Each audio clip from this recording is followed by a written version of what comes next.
মানকুণ্ডের আম্রকুঞ্জে রবিবার অনুষ্ঠিত হয়ে গেল অলকানন্দা সাহিত্য গোষ্ঠীর তৃতীয় বার্ষিক মিলন মেলা।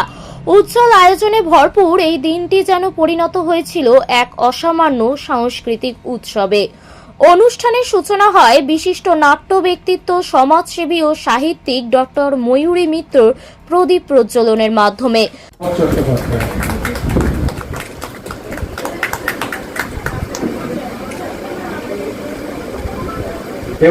বেদ মন্ত্র সংগচ্ছদম সংবদ্ধদম উচ্চারণে শুরু হয় মূল পর্ব।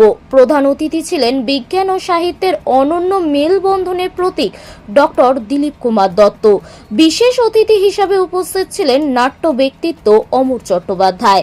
অলকানন্দা সদস্যদের মঞ্চে বরণ করা হয় চন্দনের ফোঁটা ও স্মারক প্রদানের মাধ্যমে। এরপর কেক কেটে অনুষ্ঠানের রঙিন অধ্যায়ে সূচনা হয়।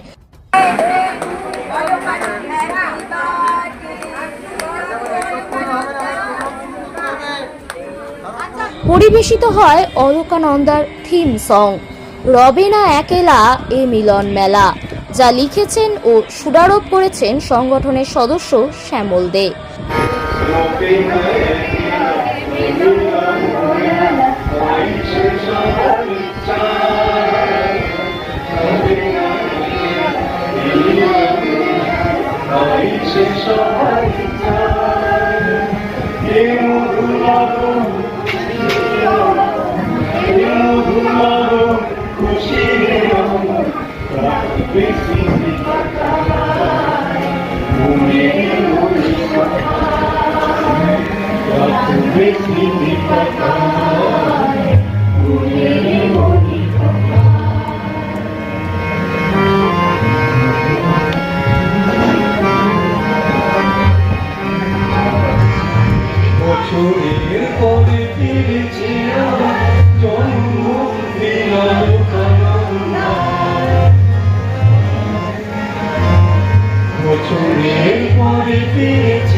আপন সুবাসে অলকানন্দা, আপন সুবাসে অলকানন্দা, ভরা হৃদয়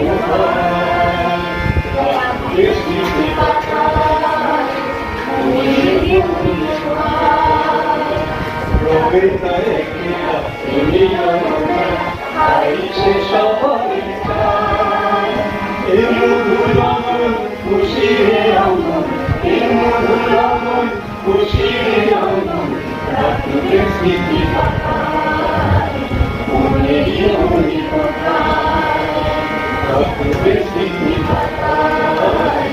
মনেরই অলিকতায়, রাখবে স্মৃতি মনেরই অলিকতায়। দিনভর চলতে থাকে একের পর এক মনোমুগ্ধকর পরিবেশনা, গান, নাচ, আবৃত্তি, কবিতা পাঠ। শিল্পীদের প্রাণবন্ত উপস্থাপনায় দর্শকরা বারে বারে করতালিতে মেতে ওঠেন।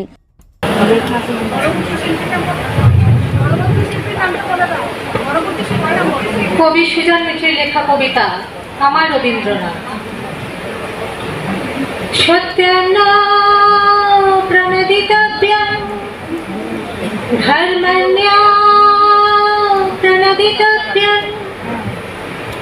কৌশলন্যা প্রণদিতভ্যং ভূতৈনা প্রণদিতভ্যং। বাবা বললেন, এই হোক জীবনের মন্ত্র। সামনে প্রদীপ জ্বলছিল। সদ্য স্নান সেরে বাবা আর আমি বসেছি ঘরের এক কোণে। বাবা আমায় দীক্ষিত করবেন, আমায় পথ দেখাবেন। এটাই এবারের রীতি। ছেলেমেয়েরা একটু বড় হলেই বাড়ির গুরুজনই তার কানে প্রবেশ করিয়ে দেন জীবনের মন্ত্র।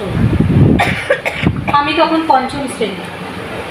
বাবা আমার কোলের ওপর রাখলেন রবীন্দ্রনাথ, বললেন, প্রণাম করো, ইনিই তোমার গুরু।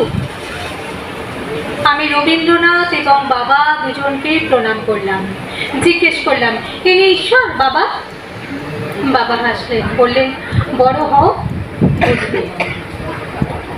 আমি রবীন্দ্রনাথ পড়তে পড়তে, রবীন্দ্রনাথ শ্রদ্ধা করতে করতে নবম শ্রেণীতে তখন আমার পায়ের পাতায় বসন্তের ঢেউ লাগলো। আমার কানের সামনে মুখ নামিয়ে এসে গাইল, এই সুরে কাছে দূরে জলে স্থলে বাজায় বাজায় বাঁশি ভালোবাসি ভালোবাসি। আমি শিহরিত হলাম, ইনি তো রবীন্দ্রনাথ, ইনি তো ঈশ্বর, ইনি যে আমার গুরু। আমি ছুটে গেলাম বাবার কাছে। বাবা, বাবা জানো, আজ কোকিলনাথ ছিল, সেই সুরে আমি যে রবীন্দ্রনাথকে পেলাম। কিন্তু তা কি করে হয়?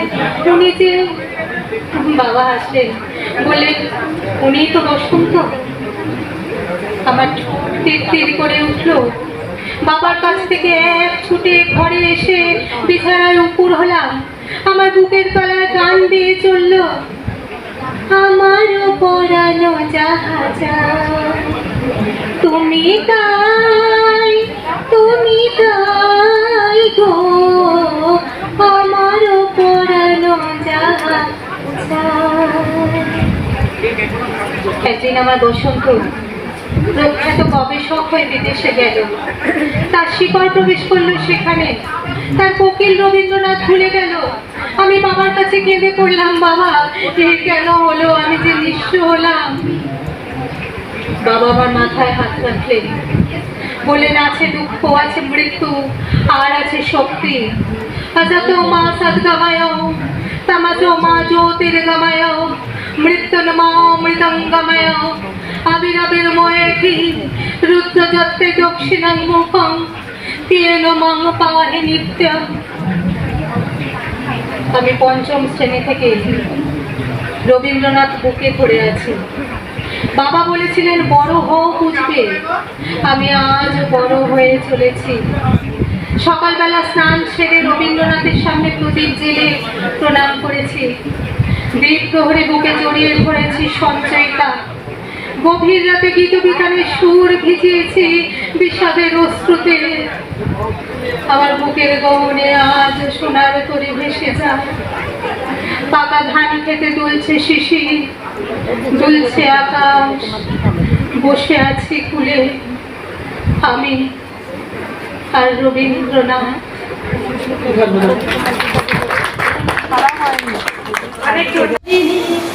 গহন সপন সঞ্চারিণী, কেন তারে ধরি বারে পরিপন অকারণ মায়া বন বিহারিণী, মায়া বন বিহারিণী পরিণী গহন সপন সঞ্চারিণী, কেন তারে ধরি বারে পরিপন অকারণ মায়া বন বিহারিণী।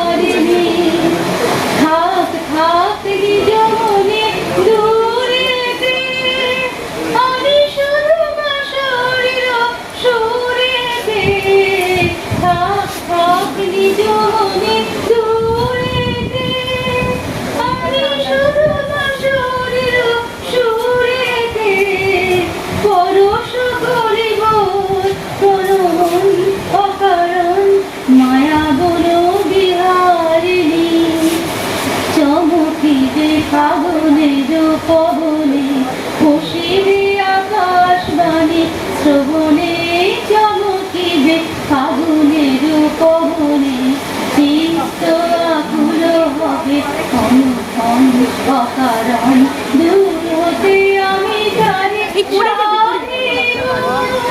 গোপন বিরহ ডোরে বাঁধিব, দূর হতে আমি তারে সাধিব।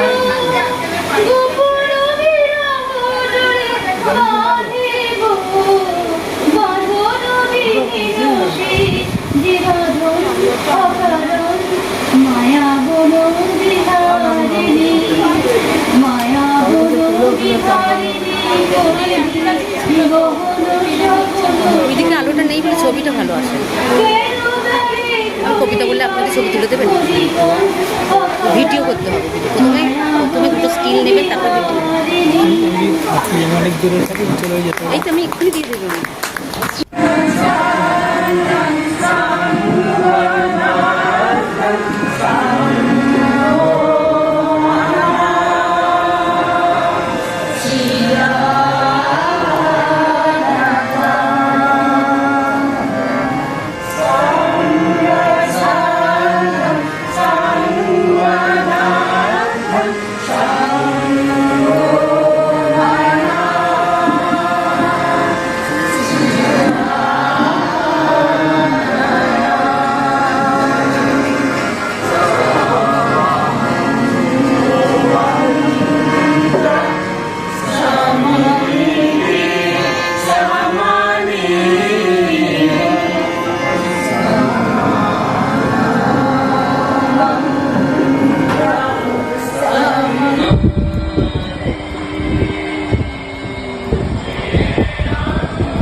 থাকার ফলে কি ঘটনা ঘটেছিল সেই নিয়ে কবিতা।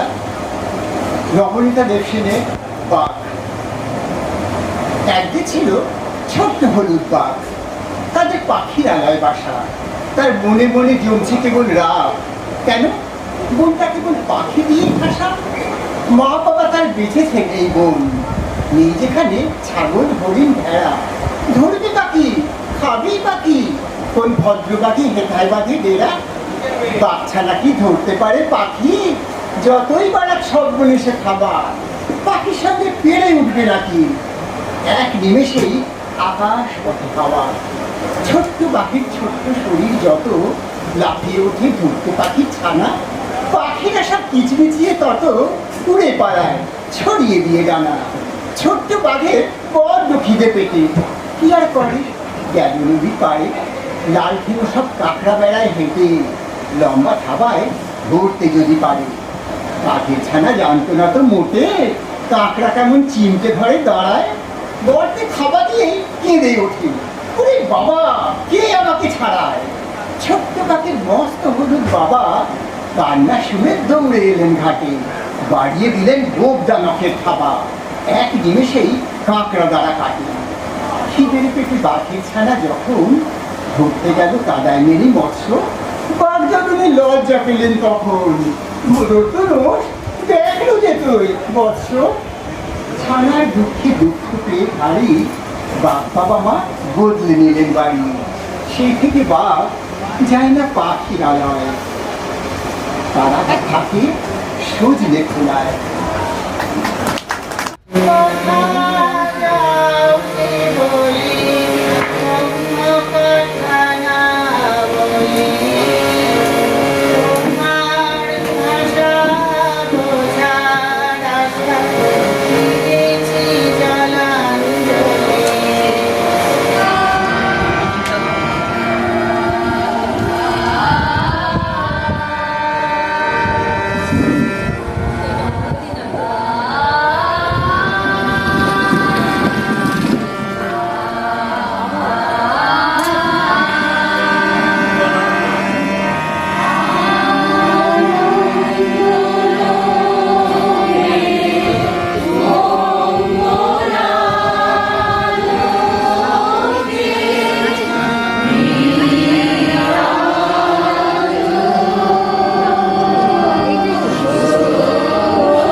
ভরে ওঠে উচ্ছ্বাস ও আনন্দে।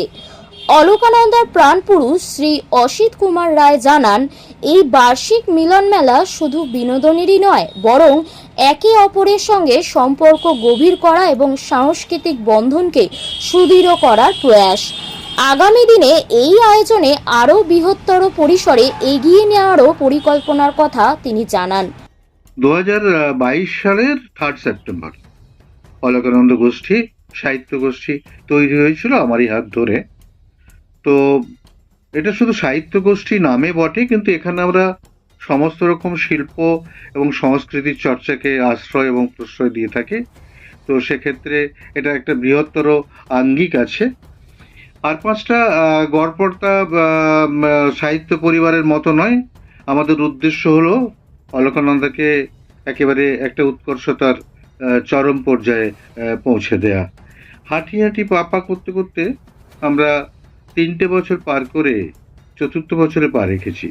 আর এর মধ্যে অলকানন্দায় প্রায় অলকানন্দা পরিবারে প্রায় 5,000 জন সদস্যার রয়েছেন, যারা নিয়মিত, যাদের অবগাহন অলকানন্দার স্রোতে প্রবহমান।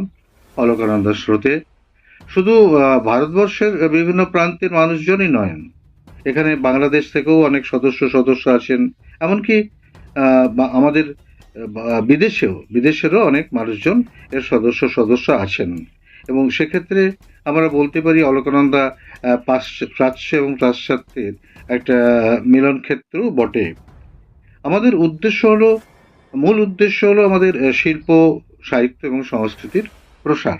সেই কারণে আমরা যেমন প্রতিষ্ঠিত মানুষজন, যেমন প্রতিষ্ঠিত সাহিত্যিক, কবি, শিল্পী, গায়ক ইত্যাদি, এদেরকে যেমন সুযোগ দিয়ে থাকি, তেমনি আমরা আরো বেশি করে সুযোগ দিয়ে থাকি যারা এইমাত্র সবে শুরু করেছে, এখনো সেভাবে প্রতিষ্ঠা পায়নি। শিল্পী বলুন, গায়ক বলুন, সাহিত্যিক বলুন, আবৃত্তিকার বলুন, প্রত্যেককে আমরা খুব বেশি করে সুযোগ দিয়ে, উৎসাহ দিয়ে, উদ্দীপ্ত করি, যাতে আমরা তাদেরকে একটা বৃহত্তর সাংস্কৃতিক পরিমণ্ডলের অংশীদার করে তুলতে পারি, যাতে তাদেরও নাম মনে হয় যে তারা পিছিয়ে পড়া শ্রেণীর মধ্যে। প্রতি বছরের মতো এবছর আমরা বার্ষিক মিলন মেলার আয়োজন করেছি।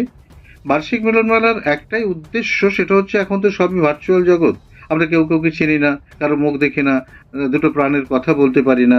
সেই কারণে এই ভার্চুয়াল জগতের পরিমণ্ডল থেকে বা ভার্চুয়াল জগতের গণ্ডি থেকে বেরিয়ে একটু মুখোমুখি নিজেদেরকে পরিচিত হওয়া, অপরিচয়ের গণ্ডি পার হয়ে পরিচিতির নৈকট্যে আসা, দুটো একটু উষ্ণতা মেখে নেয়া এবং আত্মিক একটা বন্ধন বা নিবিড় বন্ধন একটা তৈরি করা।